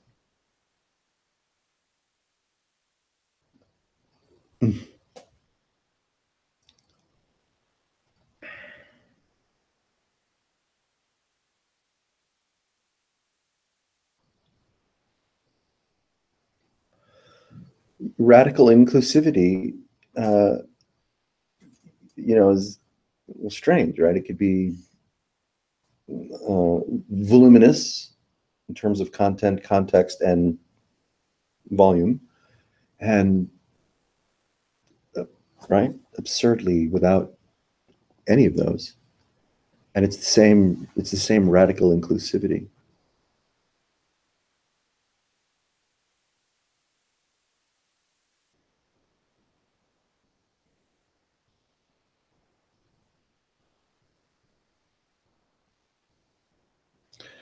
You know, like color,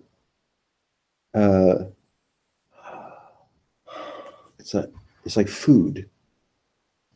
You know, it's not quite the same as eating a delicious apple, but in the vibratory exchange.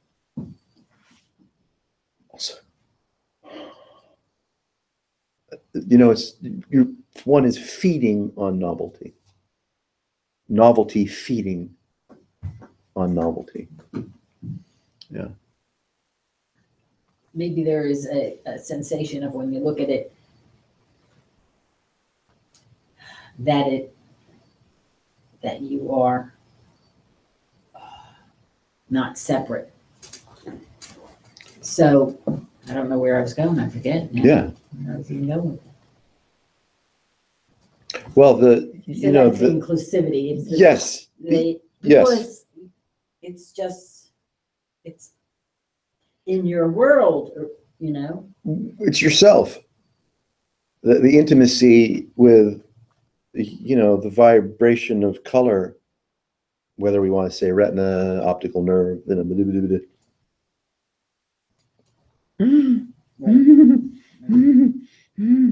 So the you know, there's no red or purple or, you know, discussion or trying to extract, let's say, more joy from the intermediary of naming.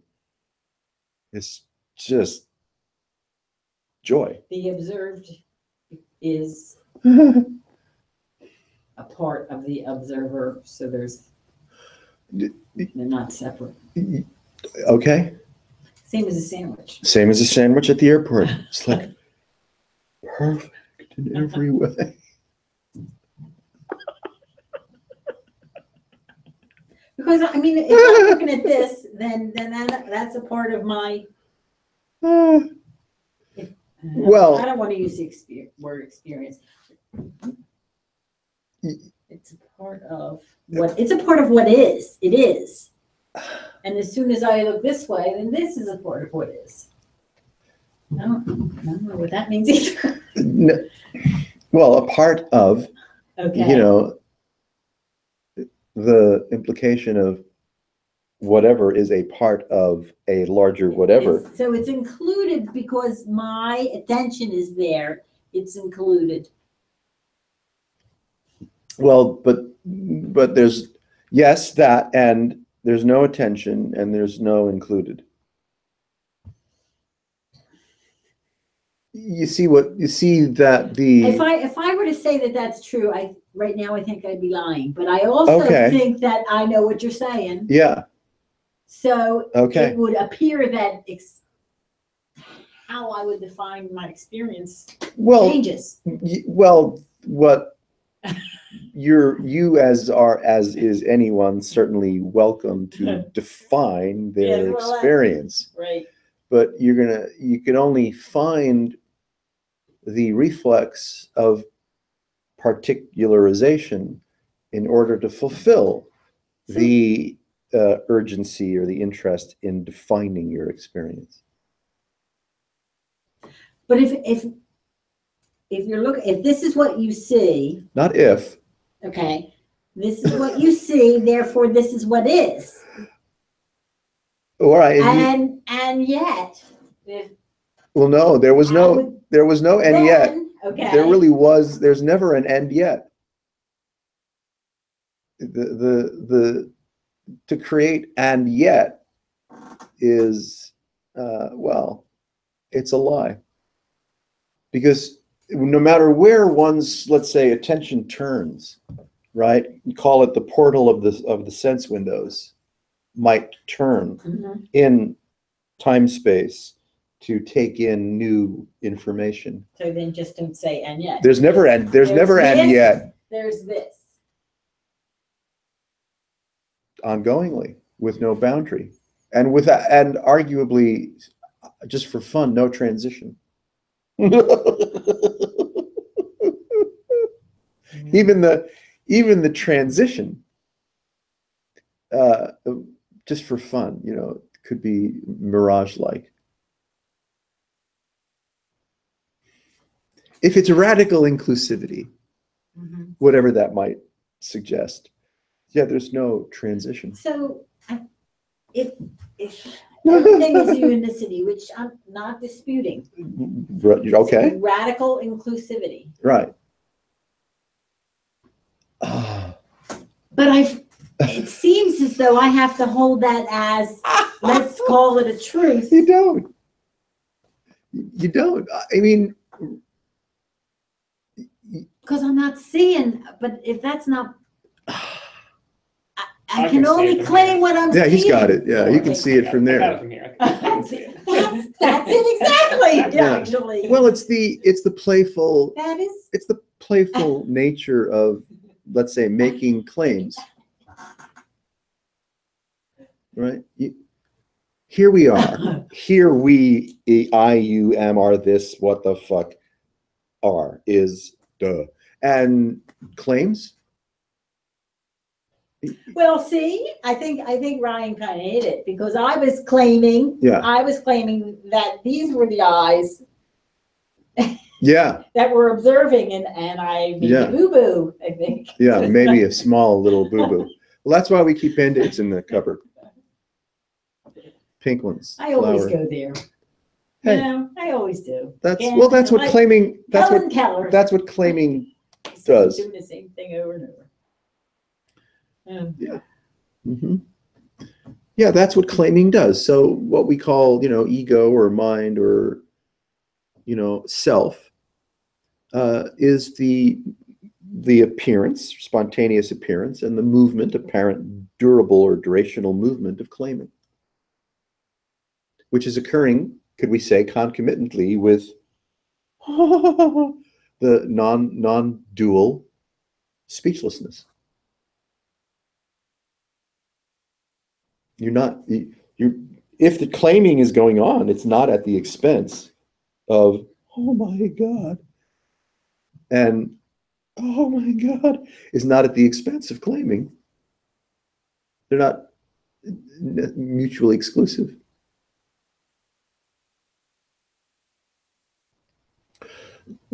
Some kind of religious system that says, bash the ego and do something about attraction and aversion and do something about. It's like, no.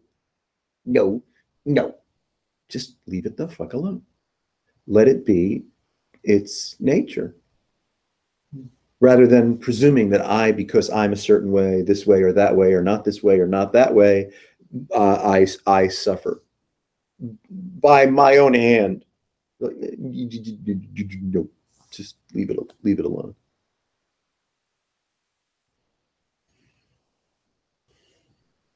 No, one need not make a claim.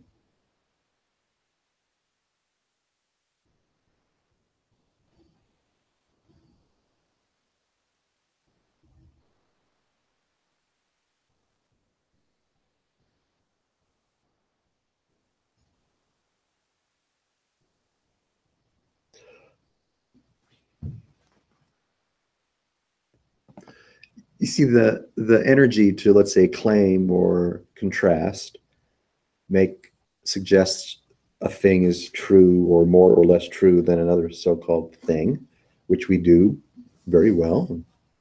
Don't need to stop doing it. Is the arousal of, right, particularization, of the arousal of assertion and comparison. What we could call discernment, discrimination. Possibly, Yeah. I'm experiencing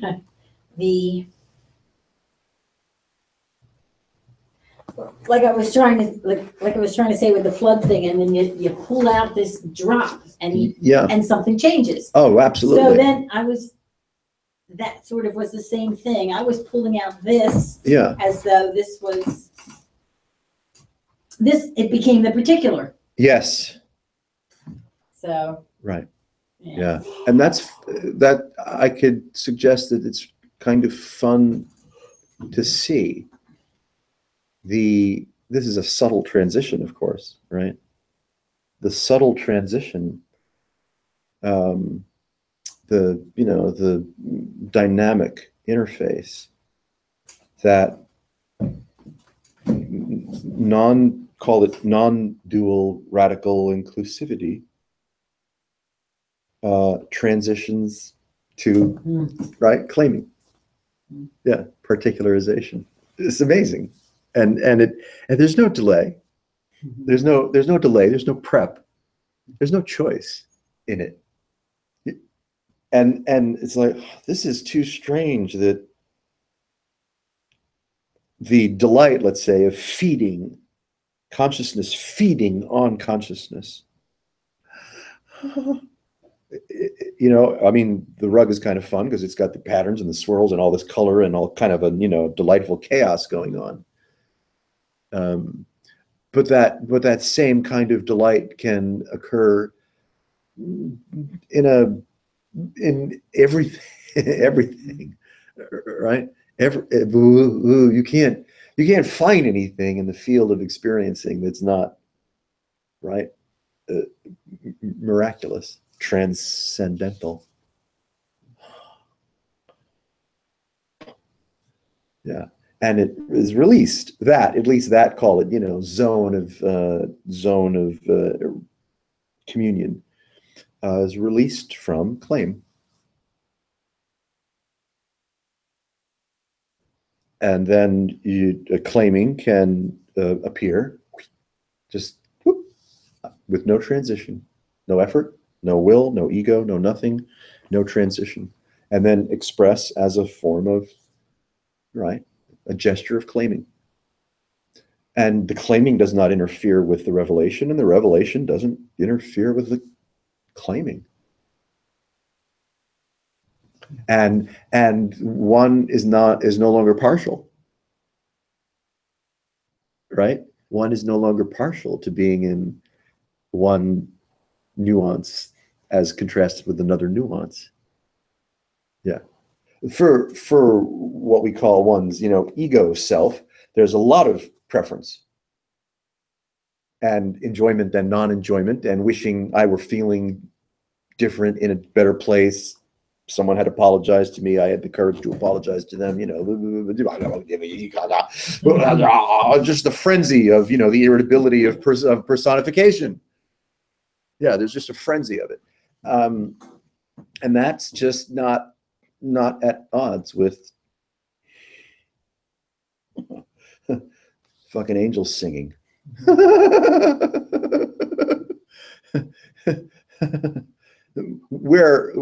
When we're under the influence of the tumult of personification, preference looms large, but feeding off color. Yeah, the preference. There's no preference. Yeah, and fuck it. I mean, really, if you're the apparitional nature of your life is showing up in the way that it is showing up in the so-called present milieu, including the suffering or not suffering that you're enjoying or having, or how you're gracefully or non-gracefully moving through, the karmic waves that appear as the circumstances that frame your life. If it hurts a lot, go see Adam Jacksfield. If it's painful and one's really restless for good reason, go see Jeannie Zandy. Why not? Find a partner in misery that might make it appear as if realization is some place you can end up. You're not going to end up anywhere.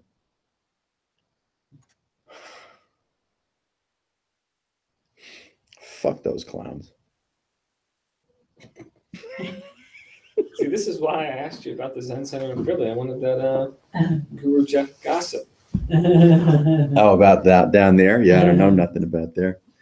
We could all go on a Monday night to the Yardley Buddhist meditation circle and hang out. Because after they meditate, they have like cookies, tea and stuff, which rocks. And then they have like a discussion circle or something. Uh-oh. Yeah, I got thrown out of there, man. You're out. What time You does out. it start? 7, I think. Starts at 7 on a Monday night. I haven't been there in a while. It's nice to go. The space in that's a Friends meeting house. Yeah, Yardley Quaker Friends, and it's real nice. The main room that they meditate in has benches and pews and kind of a front thing, like a churchish or whatever. And they put cushions up front, and you get a chance, and someone rings the bell, and they say stupid shit that I've never liked. You are what you eat, or something like you are what you think. Like, you're not fucking anything, and it doesn't fucking matter what you think. Shut the fuck up. That's what I'm thinking when I'm sitting there looking like a cherubic meditator. Yeah, like they're going, you are what you think. And I'm like, no, that's fucking stupid. And you should honor your father and your mother. Fuck you. They should die and leave me their money. And, da-da-da-da-da. And you're like, no, fuck that. That's stupid. Yeah. And I'm like, I can't say anything. So I just have to pretend as if, yeah, that's right. Yeah. Honor. All right. Yeah. You are. Yeah, that's true. I'm like, no, fuck you. None of that's true. And then so finally I get lit up when it's time for Fig Newtons and a glass of chamomile. What the fuck are you people saying? They ganged up on me, those two fuckers.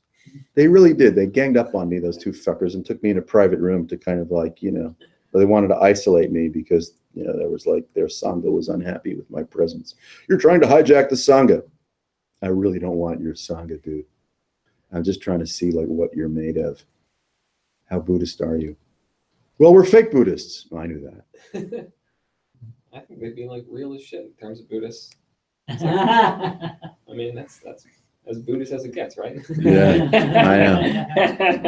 Yeah. Well, that's what is the mind made of? Well, complaint and defense. That's what it knows. Complaint and defense. So you spend a little time in this kind of whatever approach this is, and you kind of nudge the mind along, and you say, hey, look, you see, look what you're made of. Complaint and defense. Complaint and defense. Bright ideas. Complaint, defense, and bright ideas. And then you're like, that guy, I don't like that guy, but he might be right. I never find anything in myself which is not complaint, defense, or a bright idea. Fuck! Then you're kind of toast. Then you're like, shit. You confront it, just how self-satisfyingly narrow one's personification is. Complaint, defense, bright ideas. And you're like, then existential threat is looming. And you either deal with it or you run away. And even if you try to run away, if it has pierced your veil, even for a nano moment, you can't run. You can't. If that virus has pierced your veil, even for just a short moment, and you've seen that, fuck, I can't stand being a product of complaint, defensiveness, and bright ideas. Whew. Now you're a seeker. You just got inoculated. It won't be long now. But most seekers fail. Pride is a strong force. Pride, bright ideas, it's a very, very strong force. So you could say it takes someone in an unusual karmic circumstance, like a card-carrying aversive, to like get past that shit. Which is just one of my bright ideas.